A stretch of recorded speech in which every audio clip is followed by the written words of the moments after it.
अटक जेल के कैदी नंबर 804 इमरान अहमद खान न्याजी के जराइम की तफसील मुलाहिजा फरमाएं। पहला जुर्म, जिस मुल्क की गरीब लाचार अवाम के हजारों लोग माहाना कैंसर से मर जाते थे, उस कौम को चंदा जमा कर करके 3 कैंसर अस्पताल बना कर दिए जहां 70% लोगों का मुफ्त इलाज होता है। जुर्म नंबर 2, जब इसकी साबका अहलिया जमाइमा ने इसे कहा कि या मेरे साथ लंदन में ऐश की जिंदगी गुजारो या मुझे छोड़ दो, तो इसने पाकिस्तान को चुन लिया, बीवी को छोड़ दिया। यहां तक के लाखों पाउंड्स जो जमाइमा की दौलत से इसे मिलने थे, वो ये कहकर ठुकरा दिए कि मुझे इन पैसों की कोई जरूरत नहीं। तीसरा जुर्म, 40 सालों से एक दूसरे को सियासी इक्तदार बांटने वाले सियासतदानों को अवाम के सामने इसने एक्सपोज कर दिया।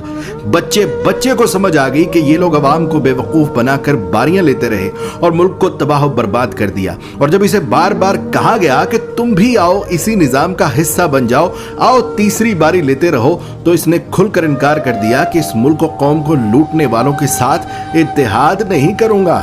चौथा जुर्म, इसने अपने इक्तदार के दौरान मुस्लिम दुनिया को इकट्ठा करने की जसारत की। हुर्मत रसूल सल्लल्लाहु अलैहि वसल्लम का मुकद्दमा आलमी बिरादरी के सामने रख दिया और दुनिया को मजबूर कर दिया कि वो हमारे नबी पाक सल्लल्लाहु अलैहि वसल्लम की शान में गुस्ताखी करने वालों को पागल करार दें, और इसकी तो करारदाद भी पास करवा ली। पांचवा जुर्म सुन लो, अपने इक्तदार के दौरान माल बनाने की बजाय गरीबों को 12-12 हजार रुपए देने शुरू कर दिए। हर खानदान को 10-10 लाख रुपए का मुफ्त इलाज करवाने के लिए सेहत कार्ड जारी कर दिए। छठा जुर्म सुनो इसका, जब हिंदुस्तान ने मकबूजा कश्मीर का स्टेटस जबरदस्ती बदला था, तो उसको भी आलमी बरादरी के सामने लताड़ दिया। उसके साथ तिजारत ये कहकर बंद कर दी कि जब तक तुम कश्मीर का स्टेटस बहाल नहीं करते, तुमसे तिजारत नहीं करूंगा। सातवां जुर्म, जब इसे पूछा गया कि क्या माजी के सियासतदानों की तरह आप भी अमेरिका को इजाजत देंगे कि वो पाकिस्तान में बैठकर अफगानिस्तान पर हमले करे, तो इसने कह दिया एब्सोल्युटली नॉट।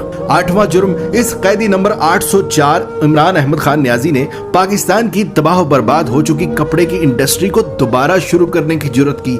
यहां तक कि इतनी लूमें चला दी कि काम करने वाले कम पड़ गए और दुनिया जहान से पाकिस्तान में कपड़े के ऑर्डर आना शुरू हो गए। जुर्म नंबर 9, जब इसे इक्तदार से जबरदस्ती निकाल दिया, तब भी ये मुल्क छोड़कर भाग नहीं रहा था। हालांकि बार बार कहा गया कि चले जाओ यहां से, वरना अंजाम बुरा होगा, मगर इसने कहा कि कोई अपना घर भी छोड़कर कहीं जाता है और पाकिस्तान को ही अपना जीना मरना समझ लिया।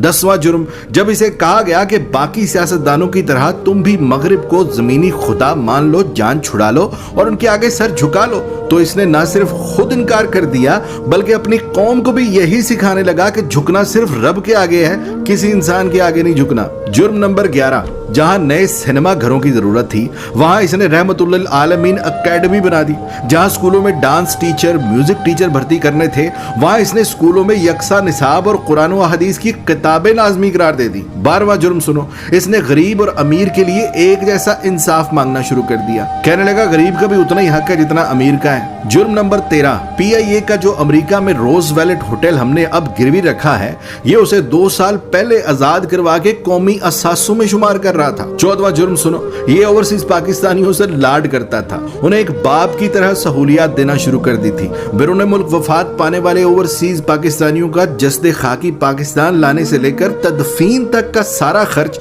बैतुल माल से देने लगा। बैरून मुल्क जेलों में कैद पाकिस्तानियों को आजाद करा कर पाकिस्तान ला रहा था और यहाँ तक के ओवरसीज पाकिस्तानियों को वोट डालने का हक देने लगा था। जुर्म नंबर 15, इसने अपने हर उस साथी को छोड़ दिया जिसने करप्शन की।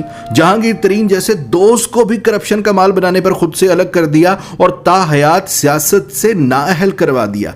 कैदी नंबर 804 इमरान अहमद खान न्याजी के जराइम की तफसील बहुत लंबी है, लिहाजा बकिया जराइम सुनने के लिए दूसरी वीडियो मुलाहिजा फरमाएं।